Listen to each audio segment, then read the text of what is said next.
Gravação iniciada. Retornando então do intervalo, vamos ao item 309, processo Lumen Centro, final 2007-24, da pauta da manhã do dia 25 de junho. Relator Laércio Cruz. Com a palavra, relator. Só um minuto que estou abrindo o arquivo. Já está na minha pasta.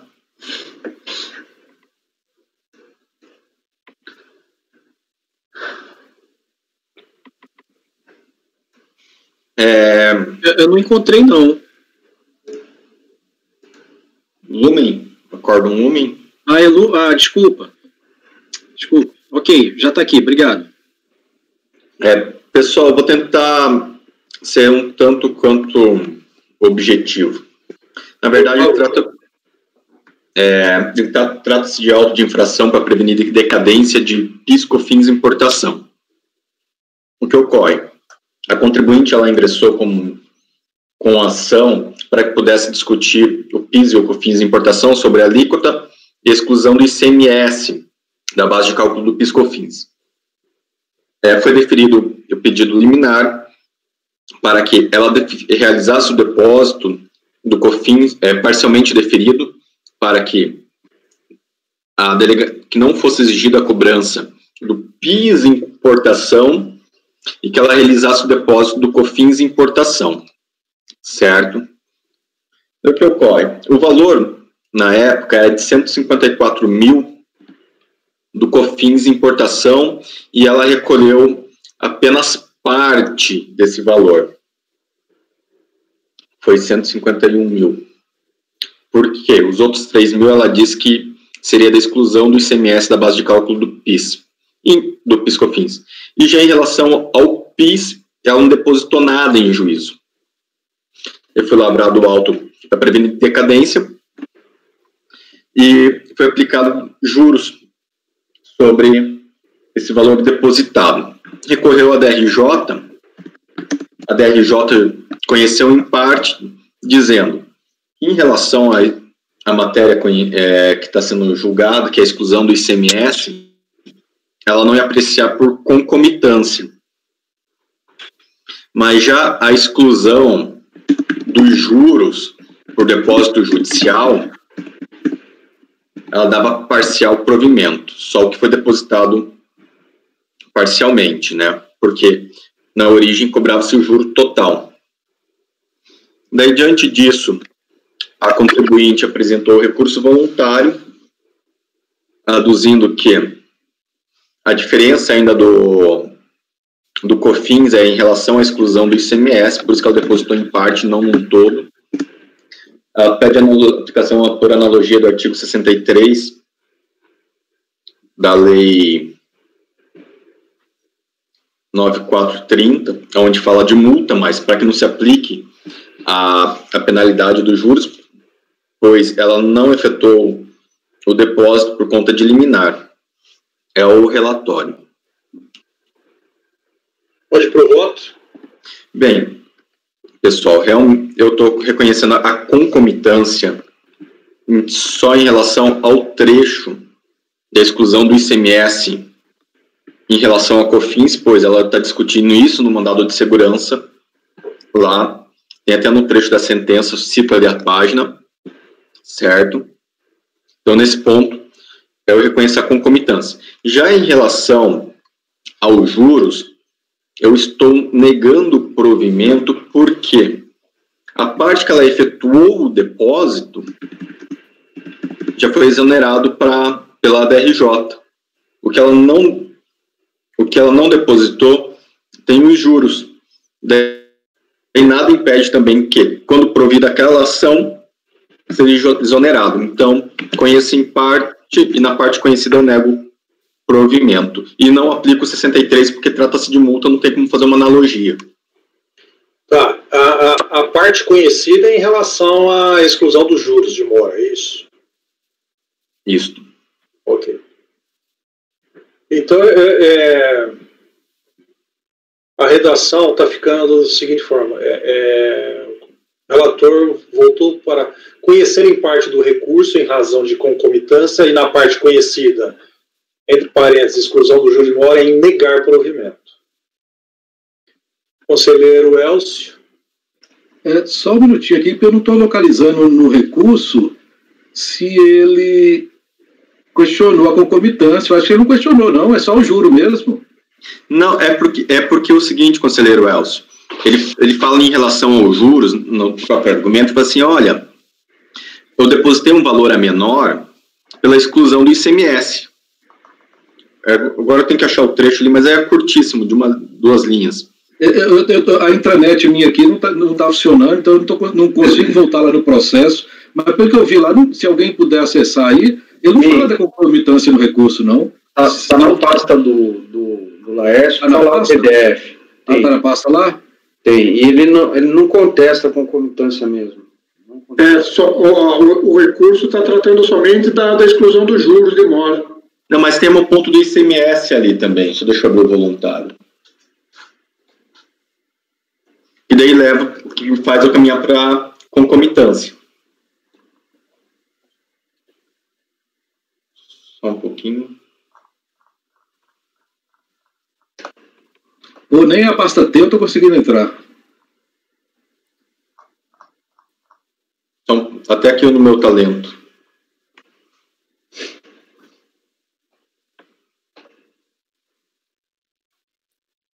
Tempestividade. Mas a concomitância, para ser enfrentada e conhecida, depende de alegação do recorrente. Porque, por vezes, justamente ele... Ali, ó, item página do Word, página 5, né?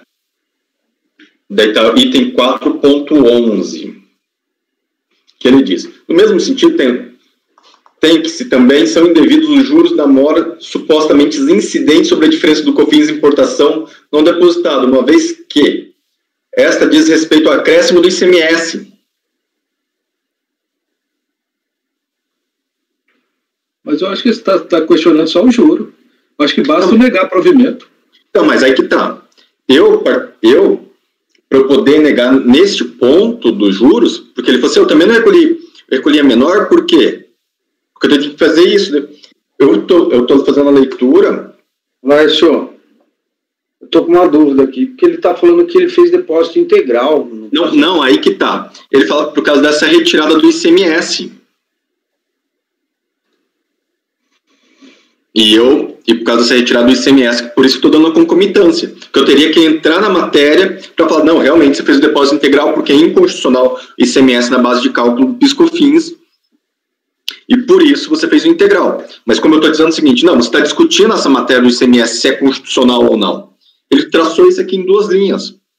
Não, mas, vamos lá. A questão do ICMS...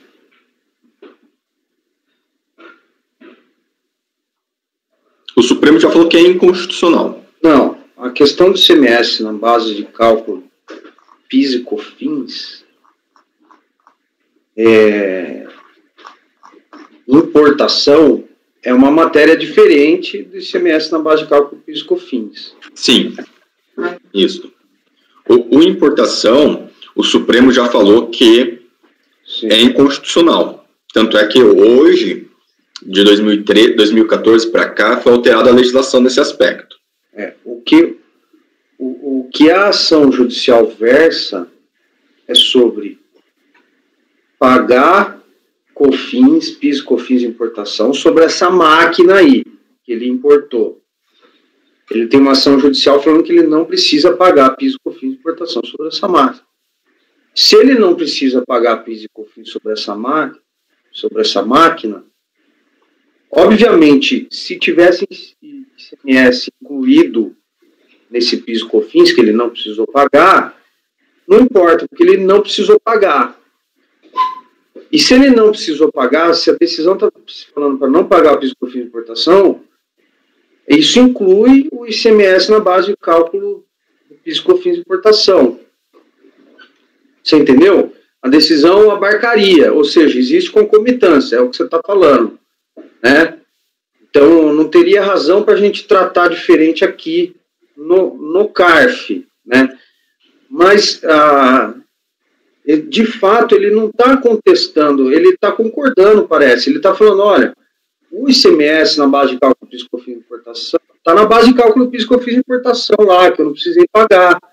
Só que eu fiz o depósito integral no processo judicial. Então, não precisa aplicar juros.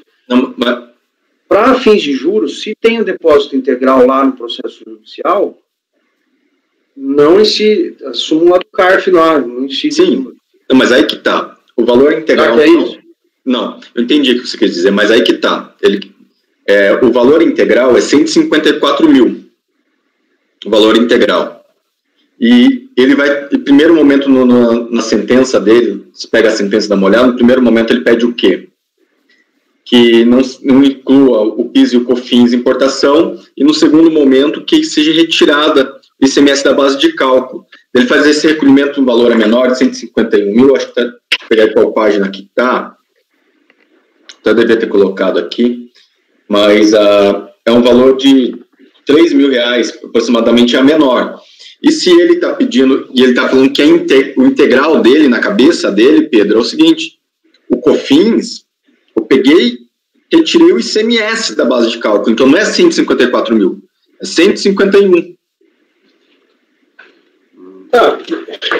Só a matéria está sendo discutida no judiciário e se ele está trazendo na esfera administrativa a concomitância. O que restar decidido lá vai prevalecer. Então, eu, particularmente, entendo, sim, que ele está enfrentando aqui, ele está trazendo a matéria do ICMS na base de cálculo. Seria, sim, concomitância nesse tópico. Prevalecendo, sendo de matéria a ser enfrentada, tão somente a exclusão dos juros de mora. A menos que os autos revelem que os fatos são outros. Não, consta em sentença, presidente. Com condições de votar, Elcio? Assim, a DRJ já tinha atestado a concomitância, né? A DRJ já tinha verificado isso. Ele não contesta, mas o relator sentiu que ele está entrando um pouco no mérito, achou melhor. Eu acho que não há prejuízo nenhum, então eu acompanho o relator. Uhum. É porque ele traça isso em 2, 3 linhas só. Sim, ok. Leonardo Andrade? Presidente, o conselheiro Marcos, que gostaria de tecer algumas considerações. Sim, está com a mão levantada. Desculpa, Marcos. Obrigado. Não, só uma dúvida ali. São 2 autos de infração, né? Um de PIS e um de COFINS, né? A DRJ excluiu os juros de mora da COFINS porque estavam depositados inicialmente e manteve o do PIS porque não havia depósito. É isso a matéria? Isto. Tá? Então, é provimento.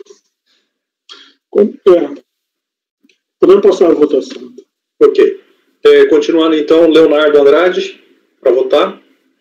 Presidente, eu lendo a decisão da DRJ, no último quadro, ela demonstra que apurou COFINS no valor de R$ 154.521 e PIS R$ 33.547,36. Segundo a DRJ, houve o depósito do valor de R$ 151.094,29.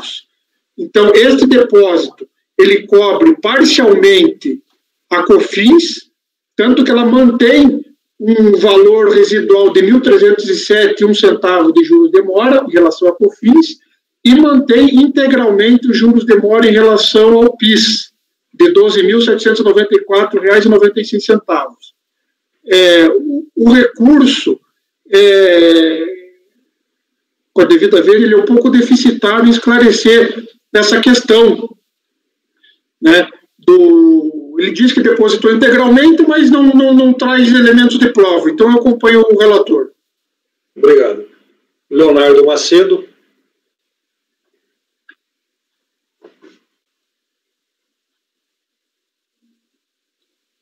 Acompanho o relator, presidente. Pedro?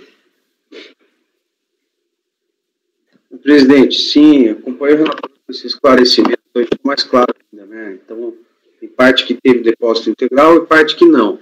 Aí subiu a parte que não teve depósito integral e está negando o provimento. Marcos? Realmente aplica-se a súmula 5 e acompanha o relator. Márcio? Isso, com esse esclarecimento ficou claro porque o relator trouxe essa questão da concomitância. Eu acompanho. Ok, eu também acompanho, então, por unanimidade de votos, conhecer em parte do recurso em razão da concomitância e na parte conhecida, exclusão de juros de mora e negar provimento. Esse é o item 309. Próximo item da pauta, 310, Gráfica Editora Posigraf. Ele é um paradigma, o lote repetitivo do processo 311, itens 311 a 320.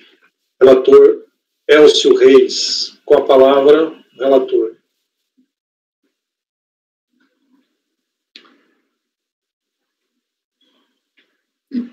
Trata-se de recurso voluntário, em decorrência de decisão da DRJ, que julgou improcedente a manifestação de conformidade relativa ao despacho decisório, que não homologou a compensação de crédito de COFINS, em razão do fato de que os pagamentos informais já haviam sido utilizados na quitação de outros débitos. Na manifestação de conformidade, o contribuinte requereu o reconhecimento do indébito, alegando que o direito creditório relativo a receitas financeiras era decorrente da inconstitucionalidade do alargamento da base de cálculo da contribuição, promovido pelo parágrafo 1º do artigo 3º da Lei 9.718, inconstitucionalidade essa já reconhecida pelo STF em decisão definitiva de observância obrigatória por parte da administração tributária. A DRJ negou o pedido, está aí reproduzido, né, a ementa. Ela afastou por falta de comprovação. E, não obstante o fato de a DRJ ter reconhecido em tese o direito creditório decorrente de apuração da contribuição sobre receitas financeiras em razão da inconstitucionalidade, o não acolhimento do direito creditório decorreu da ausência de provas. Cientificada a decisão de primeira instância em 8/11/2009, o contribuinte depôs recurso em 28/11/2009 e requereu o reconhecimento do direito à compensação, repisando os argumentos de defesa e enfatizando a necessidade de observância do princípio da verdade material, sendo juntadas aos autos cópias de memória de cálculo, do resumo razão contábil, dos comprovantes de arrecadação e do razão contábil. É o relatório. Obrigado, pode passar para o voto. Então, que a DRJ, considerando que o decorrente não apresentara provas do direito creditório, julgou improcedente a manifestação de conformidade. Contudo, conforme apontado pela DRJ, o STF, em julgamento transitado em julgado, submetido à sistemática da repercussão geral, declarou inconstitucional o alargamento da base de cálculo da contribuição promovido pelo artigo 3º, parágrafo 1º da Lei 9.718. Decisão essa de observância obrigatória por parte desse colegiado. No referido julgamento, restou consignado que o termo faturamento refere ao somatório das receitas decorrentes de vendas de mercadorias ou serviços, nos termos do artigo 2º da Lei Complementar 70. Por outro lado, não se pode perder de vista que, de acordo com o artigo 14 do Decreto 70.235, que regula o PAF, a fase litigiosa do procedimento administrativo se instaura com a impugnação, manifestação de conformidade, momento em que deverão ser produzidas as provas correspondentes. Contudo, a linha C do parágrafo 4º do artigo 16 do PAF excepciona da preclusão na apresentação de provas aquelas destinadas a contrapor fatos ou razões posteriormente trazidas aos autos, que vem a ser a hipótese que se aplica ao presente processo, pois que somente com a decisão da DRJ a questão relativa à necessidade de apresentação de provas foi introduzida nos autos, dado que no despacho decisório o procedimento fiscal se restringiu ao batimento da CTF e da ARF. Nesse contexto, considerando os princípios da busca pela verdade material e do formalismo moderado, assim como os argumentos de documentos trazidos aos autos pelo interessado, conforme relatado acima, voto por converter o julgamento em diligência à repartição de origem, para que a autoridade administrativa confirme a efetiva existência do crédito pleiteado, a par dos elementos probatórios já presentes nos autos, bem como de outros existentes nos sistemas internos da Receita Federal. Havendo necessidade, a recorrente deverá ser intimada a prestar esclarecimentos adicionais, bem como produzir novos elementos de prova que se mostrarem necessários à elucidação dos fatos, como livros, notas fiscais, etc. Ao final da diligência, deverá ser elaborado relatório conclusivo, abarcando seus resultados, que deverão ser cientificados ao recorrente, oportunizando-lhe o prazo de 30 dias para se manifestar, após o que os autos deverão retornar este cargo para prosseguimento. É o voto. Ok. Leonardo Andrade. Com o relator. Macedo. Com o relator. Pedro. Acompanho o relator. Marcos. Eu acompanho o relator só como observação, né? Nesses casos aí eu costumo colocar no dispositivo, né, considerando, né, indevida ampliação da base de cálculo do parágrafo de terceiro lá do 9718.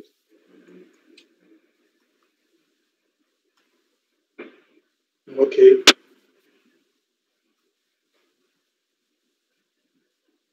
Elcio vai acrescentar?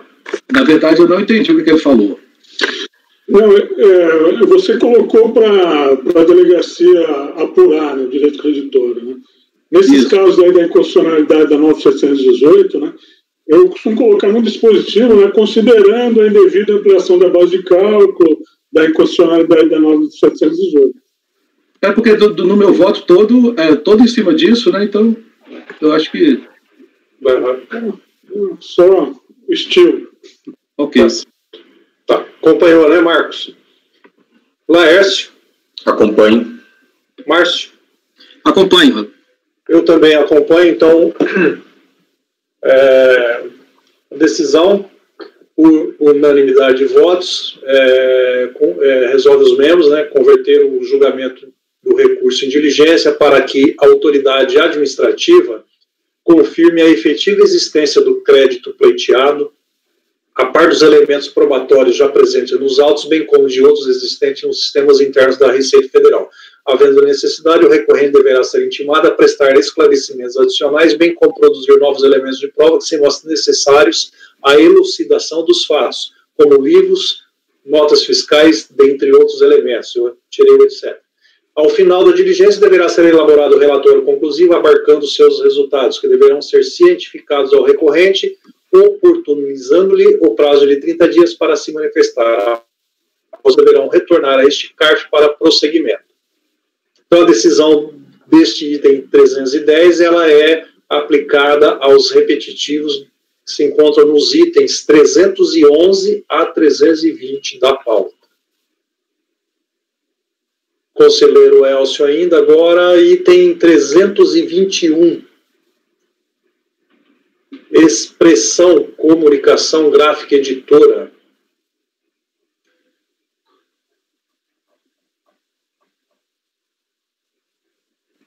Elcio, não estou ouvindo.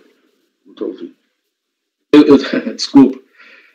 Esses três processos aí na sequência, a expressão multigraph e print, apesar de serem pessoas jurídicas distintas, eles são idênticos. Todos são DIF papel imune, apresentada depois que a fiscalização intimou, e todas são optantes pelo simples. Então, eu vou ler o primeiro lá, da expressão comunicação, e vale para os demais. Mas como são contribuintes diversos, se houver necessidade que leia os demais, também não haverá problema. Ok. Só um minuto.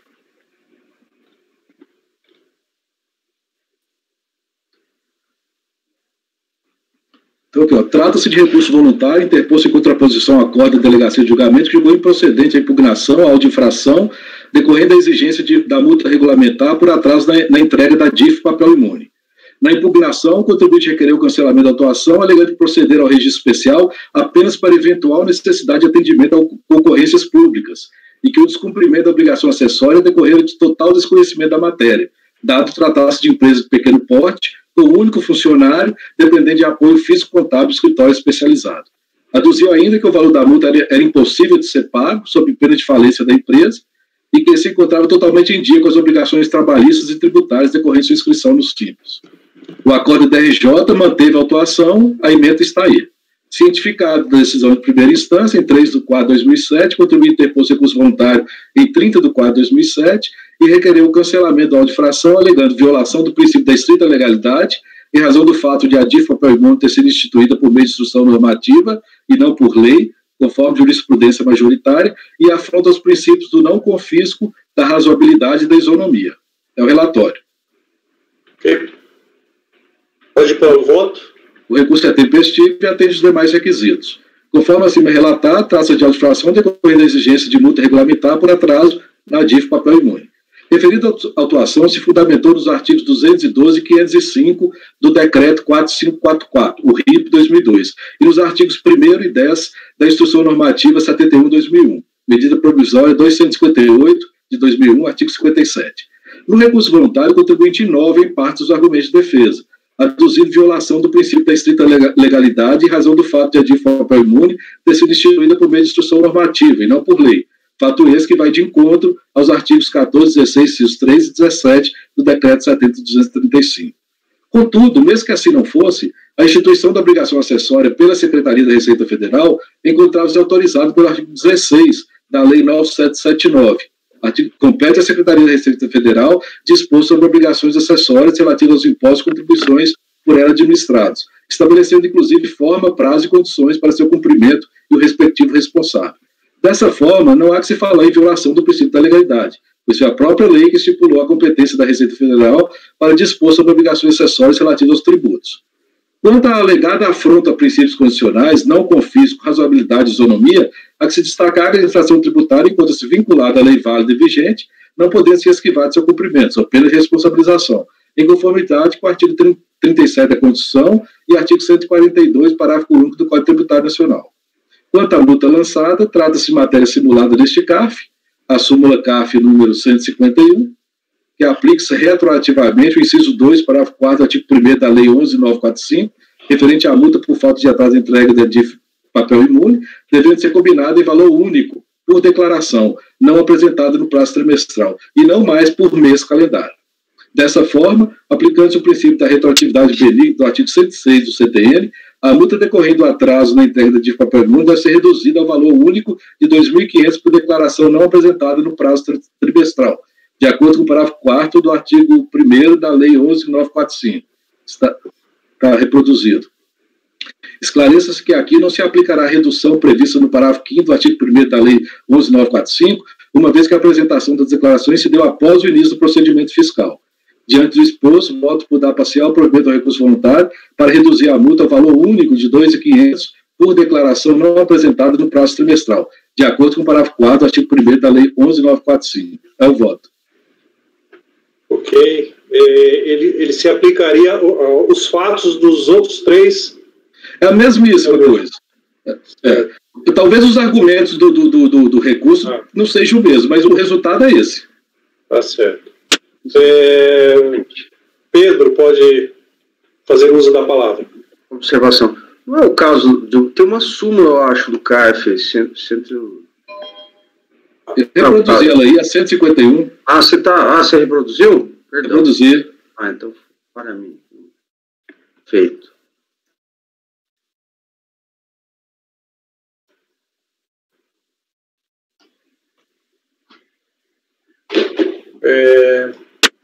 Conselheiro Leonardo Andrade. Acompanho. Macedo. Acompanho. Pedro. Com o relator. Marcos. Acompanho. Laércio. Acompanho. Márcio. O relator. Eu também acompanho. Então, por unanimidade de votos, deu-se parcial provimento ao recurso voluntário para reduzir a multa ao valor único de R$ 2.500 por declaração não apresentada no prazo trimestral, de acordo com o parágrafo 4º do artigo 1º da Lei 11.945 de 2009. Essa decisão aplica-se aos itens 321 da expressão comunicação, ao 322 da Multigraphics e 323 da Printing Press Editora.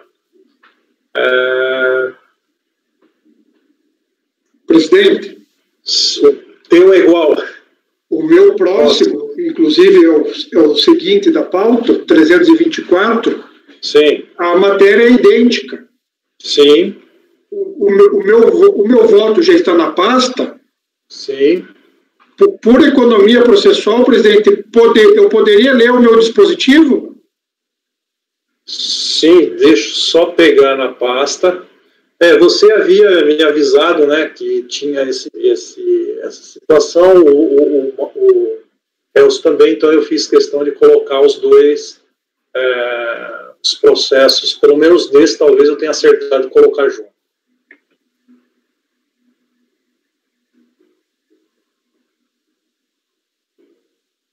Mas pode começar. Vai ser só o dispositivo, né? Isso. Então, presidente, é o processo número 324 da pauta, em que é recorrente Inc. Produções Gráficas Limitada, trata também da DIF Papel Imune. Eu aplico a posição consolidada na casa da súmula CARF número 151. Eu voto por dar parcial provimento ao recurso para que a multa seja adequada ao que dispõe a súmula CARF número 151 e o texto da lei número 11945 de 2009, no valor de R$20 mil, equivalente a 8 trimestres, versus R$2.500 por ser empresa enquadrada no Simples Nacional. É como voto.